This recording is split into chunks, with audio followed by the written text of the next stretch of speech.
An inch? So you're putting it on a 20-foot steel tower? That, he wiped a tear from his eye, that's the best damn thing I've heard since my brother-in-law tried to deep fry a frozen turkey. I love it. Yeah, I'll weld up your crazy mailbox pole. Gonna need a crane to set it, though. And you better have your engineering specs right for that wind load. Deal. My name is Frank. I live in Precision Point. Yes, really, Precision Point. You'd think a name like that would imply a certain appreciation for, I don't know, reasonable tolerances? Maybe an understanding that not everything in life needs to be measured down to the nearest 16th of an inch by a guy whose primary source of joy seems to be finding fault. You would be wrong. So very, very wrong. Precision Point is less a neighborhood and more a meticulously curated diorama of suburban conformity.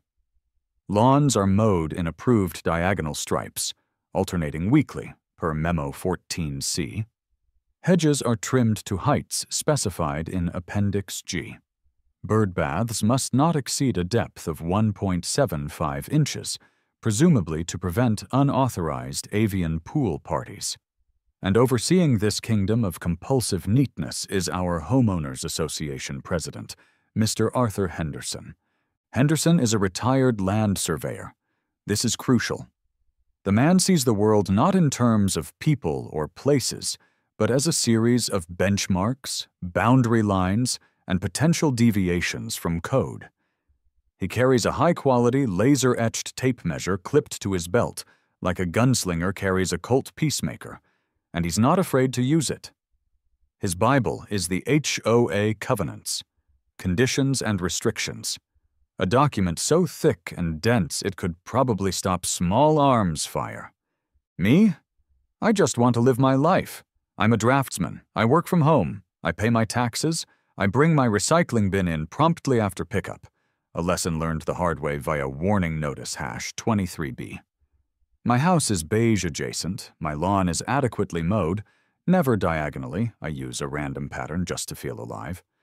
And my mailbox? Well, my mailbox was aggressively, profoundly normal.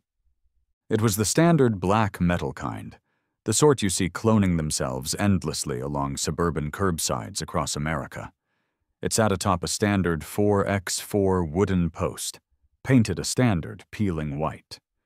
It had held mail successfully for the 5 years I'd lived here. It offended no one, or so I thought. I was out front one Tuesday afternoon, wrestling with a particularly stubborn patch of crabgrass near the curb, when Henderson approached. He didn't say hello. He didn't comment on the weather. He simply stopped, unclipped his gleaming tape measure, and announced, "Frank, mailbox check." He extended the tape with a metallic sharing, knelt with surprising agility for a man whose diet likely consisted of pure regulation, and measured the distance from the sidewalk curb to the underside of my mailbox. He squinted. He measured again. He consulted a small, laminated card he pulled from his shirt pocket. He frowned.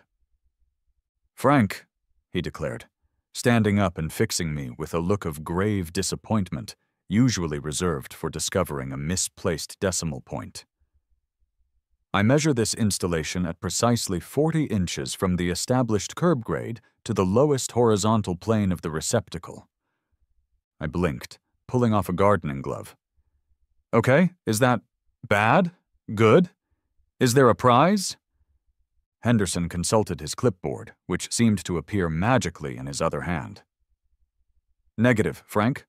Per HOA Bylaw 28, subsection F, paragraph 2, which references and supersedes baseline USPS guideline DMM 508.3.1.2, the required height for mailbox receptacles within Precision Point must be maintained between 41 inches and 45 inches. He paused for dramatic effect. "You, Frank, are precisely 1 inch below the minimum acceptable threshold." I stared at him, then at the mailbox, then back at him. 1 inch? You're telling me my mailbox is 1 inch too low? Henderson, that post has probably sunk over time. It's been like that since I bought the house.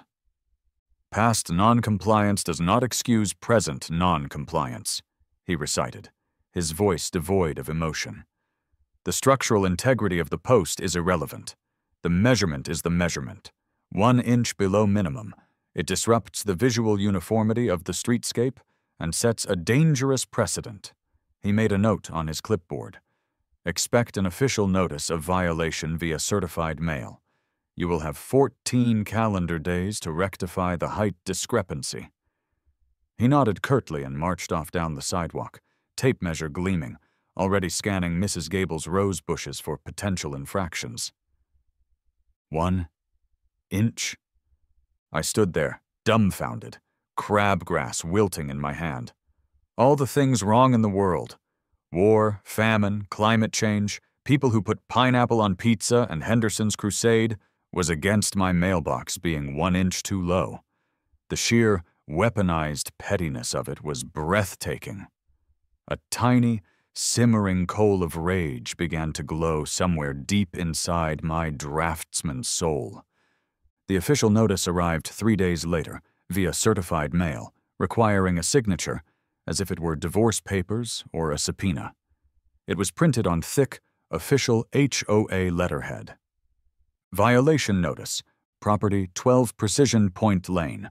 Resident, Frank Parker. Violation, mailbox height, non-compliance, bylaw 28F2. Details, measured height from established curb grade to lowest horizontal plane of receptacle, 40 inches. Required height range per community standard addendum, 41 inches to 45 inches. Deficiency, 1 inch. Required action, rectify height discrepancy within 14 calendar days of receipt of this notice.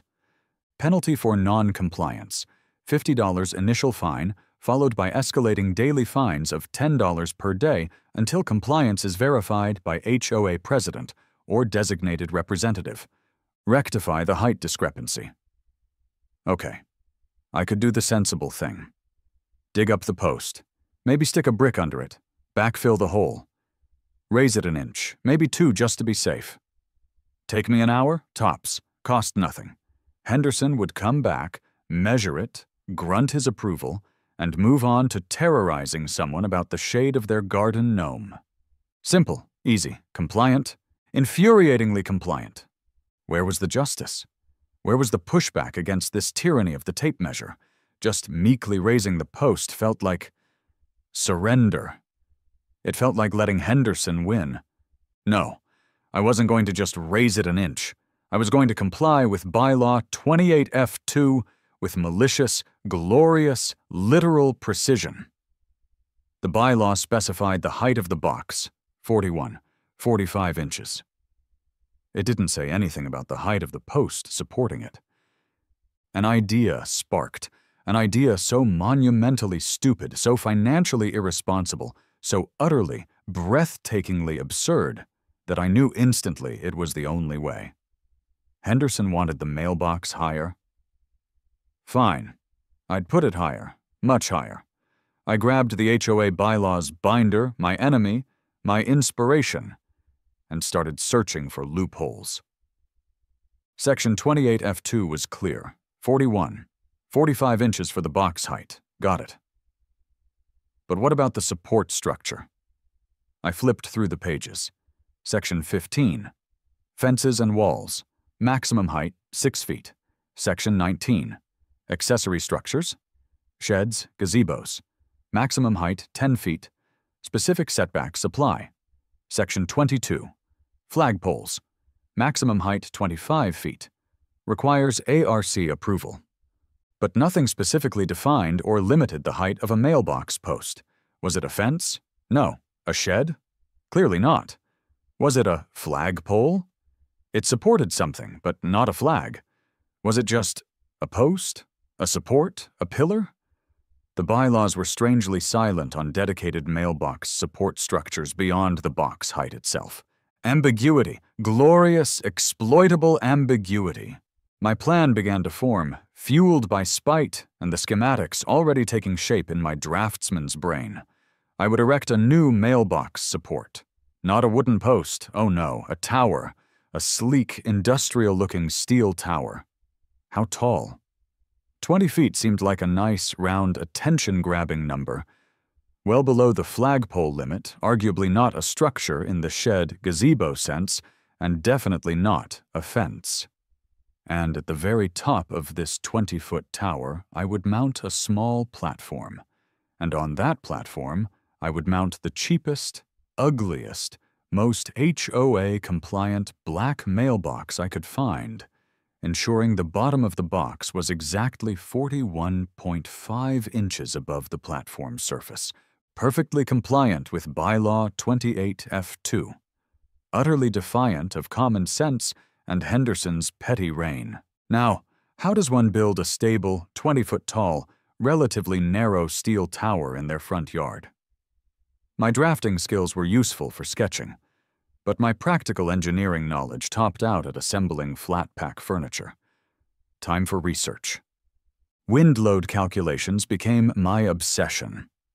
A 20-foot vertical structure, even a narrow one, catches a surprising amount of wind. It needed to be strong, square steel tubing seemed best, maybe 6x 6-inch thick gauge. It needed a foundation that wouldn't just hold it up, but keep it from becoming a projectile in the next thunderstorm. That meant deep concrete, heavily reinforced, with serious anchor bolts. And then there was the access problem. How would Dave, our long-suffering mail carrier, actually reach a mailbox perched 20 feet in the air? This detail, I admit, filled me with particular glee.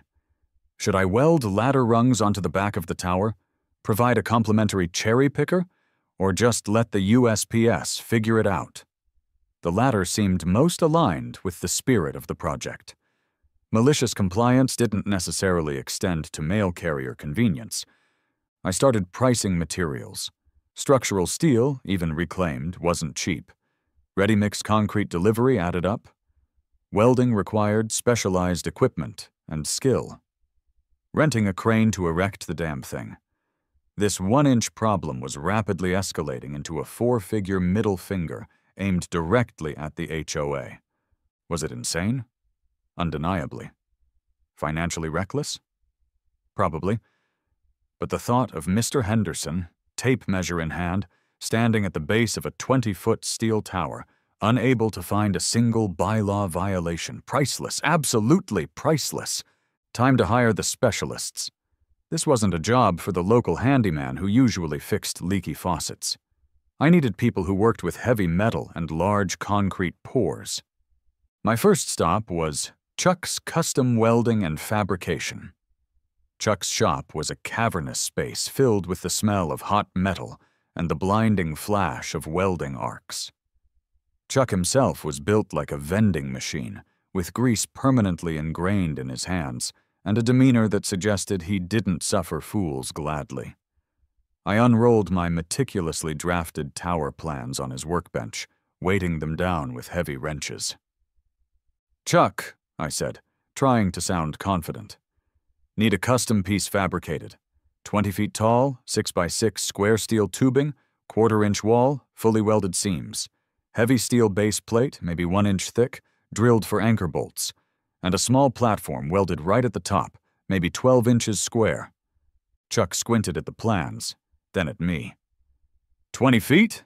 Heavy gauge? What the hell is this for? Part of a bridge? Support for a water tank? "Mailbox post," I stated flatly. Chuck stopped. He slowly took off his welding helmet, revealing a sweaty, incredulous face. "Mailbox post," he repeated deadpan. "Yep, HOA says my old one's an inch too low. Gotta raise the box to at least 41 inches off the ground." I pointed to the top platform on the drawing. "The box goes up here." Silence. Then, a low rumble started in Chuck's chest. It grew into a full-blown belly laugh, echoing through the cavernous workshop. "An inch? So you're putting it on a 20-foot steel tower? That—" He wiped a tear from his eye. "That's the best damn thing I've heard since my brother-in-law tried to deep fry a frozen turkey. I love it. Yeah, I'll weld up your crazy mailbox pole. Gonna need a crane to set it, though. And you better have your engineering specs right for that wind load. Deal. Next, the foundation. I needed serious concrete. I called Manny, owner of Manny's Mighty Mix Concrete. Manny was known for being reliable and doing solid work, mostly driveways and patios. Manny, I explained over the phone, I need a footing poured out near the curb. Needs to be deep, probably 4, maybe 5 feet, depending on soil, reinforced with rebar. And I need anchor bolts set precisely according to this template. I emailed him the bolt pattern from Chuck's base plate design. It's for a tall, narrow steel structure. No problem, Manny said easily. What's going up? Big flagpole? Cell signal booster? Mailbox support pillar, I said. Very tall pillar. There was a pause. Huh, Manny said. Okay, tall mailbox pillar, right. Long as you got the specs for the footing, you get an engineer to sign off on that depth for something that tall? And the bolt pattern's right. My crew can pour it next Tuesday. I assured him I had consulted a structural engineer friend who confirmed a 4-foot deep, 3-foot square reinforced footing should suffice. After he stopped laughing. Deal. Chuck had mentioned needing a crane. I called Apex Crane Rentals. The dispatcher sounded bored until I described the load. Yeah, need a small boom crane for a residential lift. Okay, what's the load? A 20-foot steel mailbox post. Silence. Hey, what now? Mailbox post, steel, 20 feet? Another pause. Weight estimate? Maybe 800 pounds? Right, okay, we can probably schedule something next week. You got permits for this mailbox post installation? Permits? Crap. Did I need permits for a mailbox post, even a giant one? Probably not. But Henderson would surely argue otherwise. I decided to plead ignorance for now. The following Tuesday, Manny's crew arrived. They excavated a hole in my front lawn near the curb that looked big enough to bury a small car. Neighbors started peering out windows.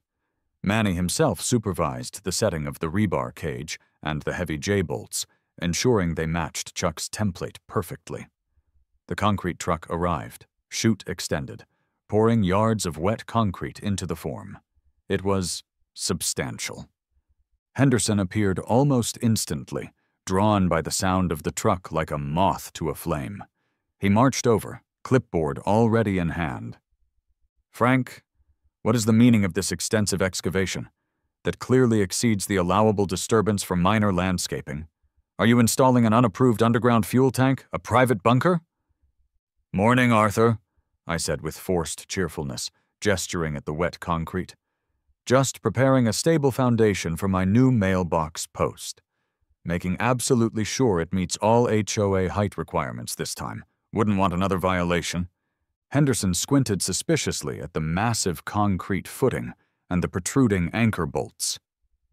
That seems excessive for a mailbox post, Frank. Can never be too careful when it comes to compliance, Arthur, I chirped. He narrowed his eyes, made several notes, but couldn't actually cite a violation for pouring concrete, and eventually retreated. A few days later, Chuck called. The tower was ready. He delivered it himself on a long, flatbed truck. Seeing it horizontal made it seem even more immense. It was beautifully fabricated. Clean welds, smooth black paint. The little platform perched ridiculously at one end. Neighbors gathered on their lawns as the Apex crane truck lumbered down the street. This was it, erection day. The crane operator, a guy named Sal, looked at the tower, looked at the footing, looked at me, and just shook his head, muttering something that sounded like rich people. With surprising delicacy, the crane lifted the 800-pound steel pillar into the air. Straps strained. The crane whirred. Sal expertly maneuvered it, swinging it slowly over my lawn, and Mrs. Gable's prize-winning azaleas, much to her horror, until it hovered directly above the anchor bolts. Chuck and I scrambled to guide it down. Nuts were tightened, levels were checked. The crane released the straps. It stood there. 20 feet of solid black steel, perfectly plumb, capped by a tiny platform, soaring into the suburban sky. It was the most beautiful and ludicrous thing I had ever seen. Henderson arrived at a dead run, HOA binder flapping in his hand, face the color of a ripe tomato. "Frank! This is an outrage, an abomination. This is an unpermitted structure. It violates height restrictions. It violates aesthetic standards. It probably violates the Geneva Convention. I demand you dismantle this thing immediately." "Relax, Arthur," I said calmly, admiring my handiwork. "It's just a mailbox post. Bylaw 28F2 dictates the mailbox height, 41 to 45 inches. It says nothing about the post height. And it's clearly not a fence or a shed, so those height limits are irrelevant. It's a pole, perfectly compliant." "It's 20 feet tall," he shrieked. "It's a hazard. It'll fall on someone. I'm calling the police. I'm calling the city." He did, in fact, call the police. Officers Miller and Chen arrived, looking even wearier than usual. They took in the scene: the towering steel pillar, the recently departed crane, me looking smug, Henderson practically vibrating with rage. "Okay," Officer Miller sighed, pinching the bridge of his nose. "Dispatch said something about an illegal tower?" "Just installing my new mailbox post, officers," I explained brightly. "Had a bit of an issue with the height requirement from the HOA. I gestured vaguely towards Henderson. "So I wanted to make absolutely sure the new one complied." I pointed 20 feet up to the empty platform. "Box goes right up there, between 41 and 45 inches. Henderson started sputtering about bylaws and hazards. Officer Chen got on her radio, then consulted her tablet. "Sir," she said to Henderson, "as far as we can tell, there's no specific city ordinance regulating the height of a residential mailbox post, only the height of the box itself for USPS access. Unless it's proven to be an immediate structural hazard, it seems to be an internal HOA matter." "But it's hideous!" Henderson wailed. "Unfortunately, hideous isn't a criminal offense, sir," Miller said flatly. "Looks like you folks need to sort this out yourselves. Try to keep the peace." They got back in their car, Chen muttering something about needing hazard pay for calls on my street. The final step was mounting the actual mailbox. I waited until the next morning. I'd rented a small scissor lift. Climbing 20 feet up a steel pole didn't appeal. I loaded the cheap, regulation model hash BH17B mailbox onto the lift platform, along with my tools and a tape measure. Slowly, I ascended. The view from 20 feet up was surprisingly good. I could see clear over Henderson's meticulously trimmed hedges. I carefully drilled holes in the steel platform, bolted the mailbox securely in place, and then, with exaggerated care, I measured. From the platform surface to the bottom edge of the mailbox, 41 inches? No, 45 inches? Too high. I adjusted the mounting bolts slightly. 41.5 inches. Perfect. Dead center in the HOA's required range, utterly, unimpeachably compliant.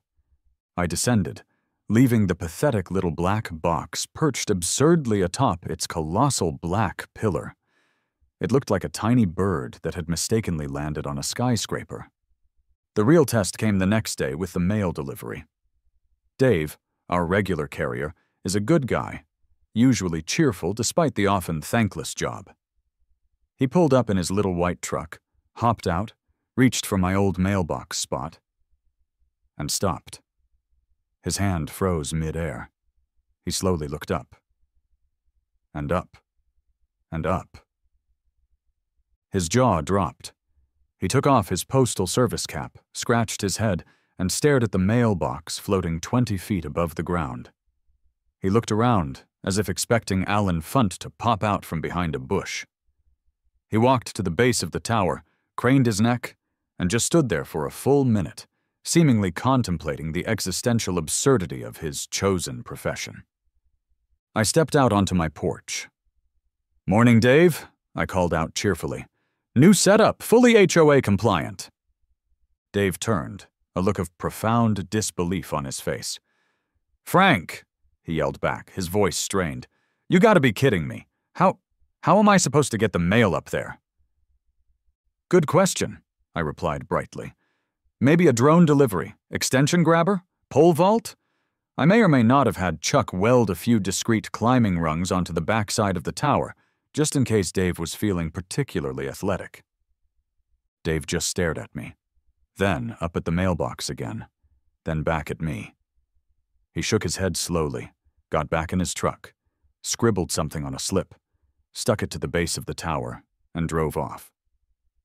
The slip read, "Mailbox inaccessible. Please provide delivery receptacle at ground level." Point, Dave. My mailbox tower became an instant legend. Pictures flooded the neighborhood Facebook group. Someone started a Twitter account called @FranksMailbox. The local news website ran a short, humorous piece under the headline, "HOA dispute reaches new heights in Precision Point." People I didn't even know drove slowly down my street, pointing and taking photos. Henderson and the HOA board convened another emergency meeting. The sole topic: Frank Parker's illegal, monstrous, non-conforming mailbox support structure and associated delivery crisis. Henderson, armed with blurry photos and impassioned rhetoric about visual blight and the potential for falling mail, demanded immediate legal action. I attended, calm and prepared. I reiterated my case. The mailbox itself was now perfectly compliant with Bylaw 28F2. The support structure was a post or pole, not a fence, shed, or flagpole, and thus not subject to their respective height limits. I had rectified the original violation, exactly as requested. I even presented Dave's "Mailbox Inaccessible" slip as proof that the structure was, in fact, related to mail delivery. The board was in turmoil. Their lawyer, patched in again, likely mumbled something about unforeseen loopholes, literal compliance, and the high cost of suing someone for having a tall pole that didn't technically break any existing rules. They couldn't force me to take it down without a potentially losing court battle. They tried calling the police again, claiming the tower was a structurally unsound hazard or an illegal antenna. The same weary officers responded, looked at my engineer friend's assessment letter, which I now carried with me, confirmed again there were no city violations, and strongly suggested the HOA stop calling unless the tower actually fell over. In the end, the HOA was forced into a grudging, silent defeat. They couldn't touch the tower under the current rules. They could, and did, immediately form a subcommittee to draft Bylaw 28F3, maximum mailbox support structure height, but it wouldn't apply retroactively to my glorious pillar. So, the tower stands, 20 feet of black steel, holding aloft a tiny regulation mailbox. It's a monument to pettiness, both Henderson's and my own. Mail delivery remains a challenge. Dave and I have worked out a system involving a long pole with a clip on the end, which is only slightly less ridiculous than the tower itself. Henderson avoids my gaze and now communicates solely through official HOA notices about the precise angle of my downspouts. Sometimes I think about the thousands of dollars and hours of effort I poured into this project, all because my mailbox was 1 inch too low. Was it logical? No. Was it rational? Absolutely not. Was it worth it? Every single time I see Henderson avert his eyes from my magnificent, absurd, perfectly compliant mailbox tower. Oh yes, every towering inch. Now about adding a gargoyle up there.